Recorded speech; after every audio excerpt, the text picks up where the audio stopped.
Is AI at the point where it can start taking realtors' jobs? Do you need to use a buyer's agent still if you're going to be purchasing a property? We're going to be answering those questions in this video and talking about a new startup that's going to be competing with companies like Zillow and Realtor.com for your listings, for your um, attention, where you look at listings online. Now, full disclosure, I'm a realtor in Vermont with Jerry Riley Real Estate, so I do have bias in this argument. I believe that there is a role for a buyer's agent. And we're going to talk about exactly what buyer's agents do in the transaction because I know there's a lot of confusion around it. I know before I got into the industry, I didn't know what realtors did in general. And I had some clients who I'd been working with for a long time recently ask me when I went to list their home, what's the point of a buyer's agent if all they're doing is opening doors? And I think, personally speaking, that's the least important part of my job is opening the door and showing you the home. There's other aspects that we'll dive deeper into in this video. So let's get right into it. As I mentioned, I am a realtor. I'm with Jerry Riley Real Estate. So if you have any real estate needs, reach out to me directly. All my contact information is in the description. I'd be happy to help you. So getting right into it, this article here out of Fast Company talks about the dark horse of the housing market, portal wars, that Sam Altman has invested in. Sam Altman, of course, is the founder and CEO of OpenAI, which is the company that has ChatGPT. And this company that they talk about in this article is essentially a AI integrated Zillow, if you will. So you can browse homes. We're going to take a look at the website here in a minute, but they talk a little bit about the website here. Existing home search portals were built nearly 20 years ago and were designed to provide just enough information to generate a customer lead. We've taken a different approach, building a portal unlike anything else on the market, one that lets consumers have a conversation as though they're talking with a local real estate agent. And now we're going to dive into this software and see what it's like when you're searching around. It's not quite like talking to a local real estate agent, but it does get you a good amount of the way there, especially if you're just starting your search. So they talk about the top companies here, but the big change, which could be a catalyst for this company, is the August 17th settlement, right? The National Association of Realtors just settled a lawsuit where on August 17th, anybody who wants to go see a property is going to have to sign a buyer representation agreement before seeing that property if they want to view it with a buyer's agent. Otherwise, they would have to reach out to the listing agent directly, and if that listing agent is available, then they can see the property. So that is one of the biggest changes in this lawsuit. Of course, the commission being the other half. So with this August 17th deadline for this settlement to take place, this AI, I think, it comes at an interesting time, and they're arguing here that AI is at a place. They say here, luckily, AI is reaching technical maturity at just the right time to be the solution to this problem. So essentially what they're saying is that this is going to help replace buyer's agents, which I think is a misunderstanding of what buyer's agents do throughout the transaction, from when you see the first property to when you actually get to closing and close on your home and take possession. So anyway, let's talk about Flyhomes here, this company that they're talking about. So I'm on their website here. I just did a search around the St. Louis area. We're going to take a look at this property and ask it some questions. But so I just looked at St. Louis, Missouri. I have family in St. Louis, so I know the city more than some other major cities around the country. Of course, I live in Vermont now, but you can zoom out and you can see all these listings throughout the city.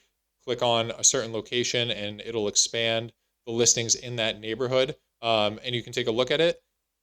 Click on it and you should get everything that's in MLS. You have the pictures here. And then they have this section over on the right and saying ask AI.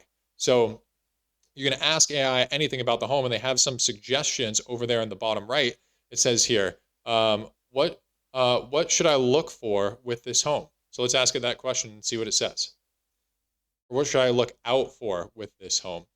Obviously this is going to be a streamlined response, and they're going to be gathering data from the internet to come up with this answer. And so they say really a general response to this question. We understand how important it is to find the perfect home, and we want to support you every step of the way. We've carefully reviewed about 18 key factors that most home buyers prioritize.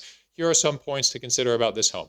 Flood risk. This home is located in a flood zone, which is considered high risk mandatory flood insurance requirements apply to properties in this zone. Cemeteries nearby. There's a cemetery located 0.61 miles away from this home.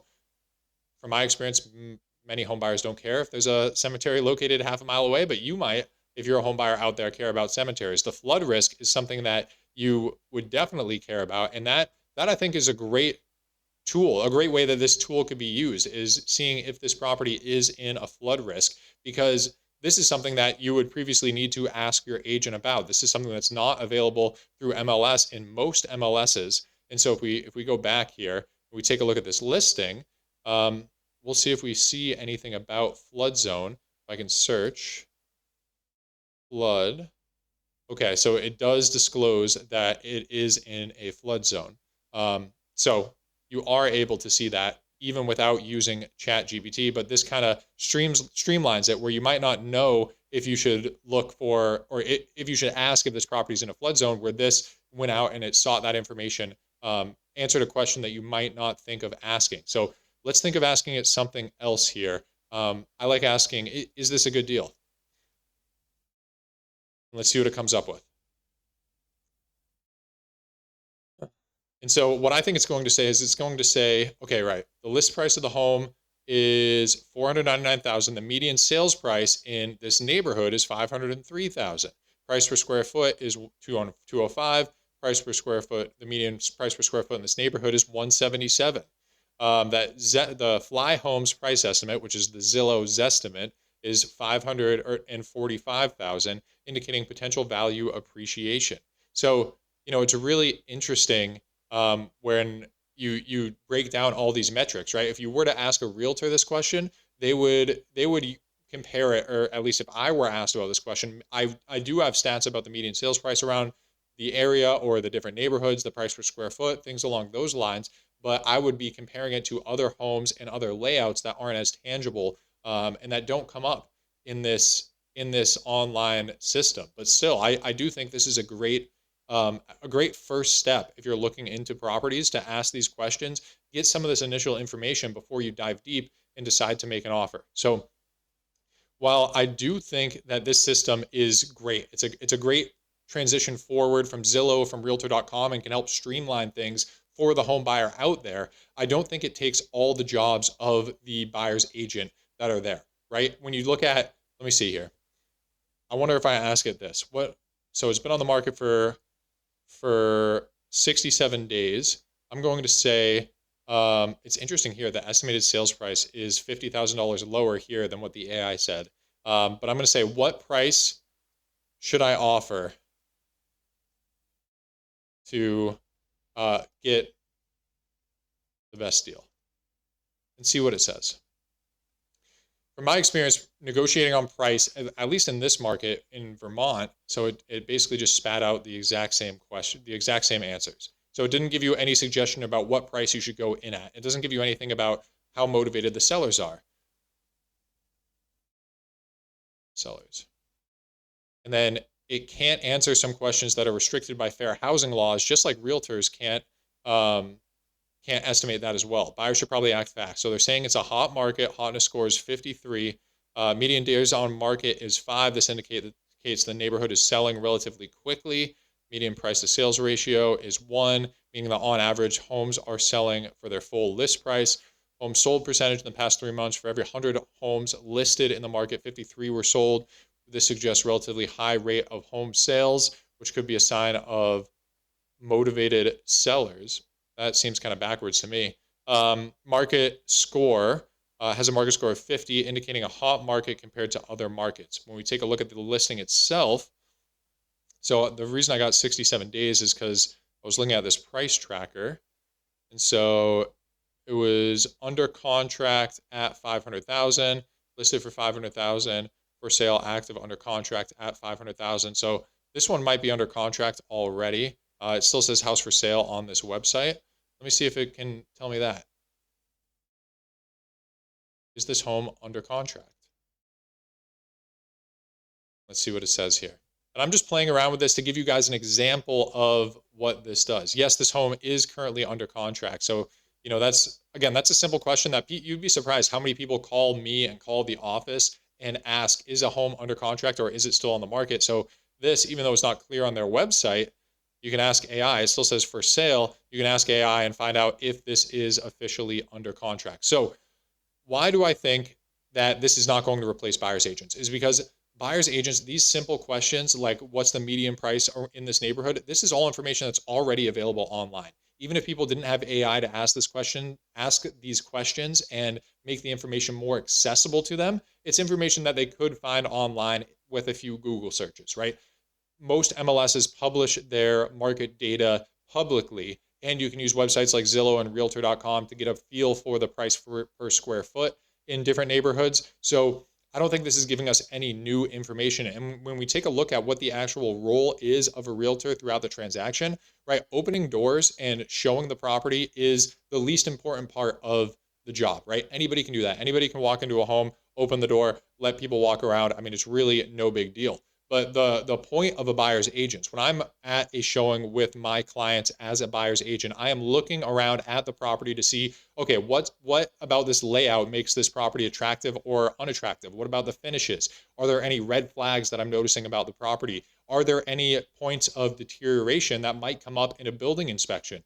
Those are things that I'm bringing to my client's attention to help them make the best decision with their offer. And then when it comes to the offer, how do you structure the offer if it's in a multiple offer situation versus if the home's been on the market for 2 months and hasn't had any offers and has had a couple price reductions, right? Those are things that this AI cannot tell you. And then when you're under contract, how do you negotiate your contingencies? How do you actually get it to closing, right? What happens when you encounter a really complicated title issue and you need to resolve this title issue in order to get your home to closing, in order to purchase this property? That's something I'm dealing with one of my clients right now, where we needed a wetland delineation, which, you know, some people might not even know what that is. We needed to verify the septic could hold the amount of bedrooms that it had. People might not know where to find that information. I mean, it varies from town to town. It wasn't available online. The state didn't have it. So how do we get this information? We needed to verify some tax information because there was a lien on this property that the purchaser's attorney didn't catch when they were doing their title search, right? How do you solve these issues when they come up? That's the role of the buyer's agent. Is we've been through these transactions before, right? If you have experience, I've been in the market for 4 years now, going to be moving into my 5th year in August. So coming up here. And I've been through many home transactions. You know, I've been through over 100 transactions in the company that I work for. We talk about all the transactions that we do as a team. And, you know, throughout those, it's probably around 1,000 transactions that I've been, you know, kind of in second place behind, where I've been hearing what's going on and understanding what these issues are, understanding how to solve them. And so when you go to a buyer's agent, you want somebody with some experience who knows how to guide you through these tough situations, because you don't know what you're going to walk into when you enter a purchase and sales contract, even if you've seen that home in person. So anyway, that's my thoughts on this software. I do think it's good. It will progress and it will have more capabilities moving into the future. So it's not there where it's going to take buyer's agents' jobs yet. I don't think it's going to be there in the next 5 years, but I don't know. Everything's moving quickly. It's certainly not there yet. I would definitely recommend buying a home with a buyer's agent. Of course, I am a realtor. I am biased, but I see what happens in these transactions. I see how things can go south so quickly. And if you don't have somebody there advising you of whether you should stick through it, whether this is something that's solvable, what you should negotiate based on the issue that pops up, and if you should back out of the deal and give up because, you know, it's a lost cause. That's really the role of the buyer's agent. They're there to advise you and make sure you understand what you're doing, what situation you're in, and help you negotiate the best deal. So anyway, leave me a comment. Let me know what you think. Is this going to take buyer's agents' jobs? I love hearing from you folks. I learned a lot from you guys in the comment section. Thanks for watching, and I'll see you in the next video.